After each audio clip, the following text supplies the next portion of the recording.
हे, तुम मेरी वीडियो में आना चाहोगे? हाँ जरूर। तो ये है खजाने का मैप। ओके। मैंने बर्म्यूडा ट्रायंगल के बीचों बीच एक खजाना छुपाया है। अगर तुम उसे ढूंढ पाए तो वो तुम्हारा होगा। चलो बढ़िया है, बरमूडा की ओर एक्साइटेड हूँ। मुझे ये खजाना ढूंढना है। गुड लक, वो तुम्हें ढूंढ कभी के नहीं दिखाओ। मिलेगा। इसके लिए हमें यहाँ जाना होगा, मजा आने वाला है। जानते हो यहाँ कैसे पहुँच सकता हूँ?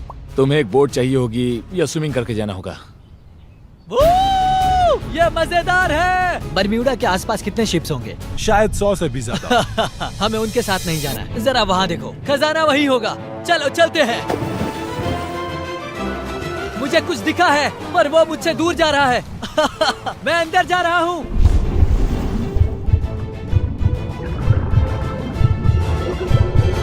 मुझे मिल गया।